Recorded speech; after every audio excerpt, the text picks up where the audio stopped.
Adani group chairman Gautam അദാനിക്കെതിരെ യുഎസിൽ register ചെയ്ത കേസുകൾ റദ്ദാക്കി.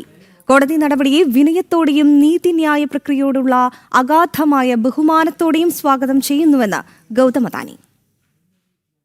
യു.എസ്. ജസ്റ്റിസ് ഡിപ്പാർട്ട്മെന്റിന്റെ ശുപാർശ പ്രകാരമാണ് ജില്ലാ കോടതി കേസ് റദ്ദാക്കാൻ തീരുമാനിച്ചത്. സോളാർ പദ്ധതികളുടെ കരാർ നേടാൻ ഭാരതത്തിലെ ഉദ്യോഗസ്ഥർക്ക് കൈക്കൂലി നൽകി ശക്തമായ അഴിമതി വിരുദ്ധ നയമുണ്ടെന്ന് കാണിച്ച് യു.എസിൽ നിന്ന് $3 ബില്യൺ വായ്പയായും ബോണ്ടായും സമ്പാദിച്ചു, ഓഹരി ഉടമകളെ വഞ്ചിച്ചു തുടങ്ങിയ കുറ്റങ്ങളാണ് അദാനിക്കെതിരെ യു.എസ്. കോടതി ചുമത്തിയിരുന്നത്. കുറ്റകൃത്യം നടന്നത് ഭാരതത്തിലാണെന്നും തെളിവുകളുടെ അഭാവം ഉണ്ടെന്നും യു.എസ്. ജസ്റ്റിസ് ഡിപ്പാർട്ട്മെന്റ് റിപ്പോർട്ട് നൽകി. ഇത് പരിഗണിച്ചാണ് കേസുകൾ റദ്ദാക്കാനുള്ള തീരുമാനം. ഗൗതം അദാനിയുടെ ബന്ധു സാഗർ അദാനി, അദാനി ഗ്രീൻ മുൻ സിഇഒ വിനീത് ജെയിൻ എന്നിവർക്കെതിരായ കേസുകളും റദ്ദാക്കി. യു.എസ്. കോടതി നടപടി സ്വാഗതം ചെയ്ത ഗൗതം അദാനി ഈ വെല്ലുവിളി നിറഞ്ഞ കാലഘട്ടത്തിലുടനീളം സത്യത്തിലും നീതിയിലും നിയമവാഴ്ചയിലും ഉണ്ടായിരുന്ന വിശ്വാസം അചഞ്ചലമായി തുടർന്നുവെന്നും കമ്പനിയിലും ഭാരതത്തിലെ നീതിന്യായ സംവിധാനത്തിലും വിശ്വാസം ഒരിക്കലും നഷ്ടപ്പെടാത്തവർക്ക് ഹൃദയത്തിന്റെ ആഴത്തിൽ നിന്നുള്ള നന്ദിയെന്നും എക്സിൽ കുറിച്ചു. ചെയ്യേണ്ടത് തുടർന്നും ചെയ്യുമെന്നും നമ്മുടെ രാഷ്ട്രത്തെ കെട്ടിപ്പടുക്കുവാനും നമ്മേക്കാൾ കാലം നിലനിൽക്കുന്ന മൂല്യം സൃഷ്ടിക്കുവാനും വലിയ ലക്ഷ്യത്തിനായി നിലകൊള്ളുന്നതിനും പ്രതിജ്ഞാബദ്ധമെന്നും അദ്ദേഹം കൂട്ടിച്ചേർത്തു.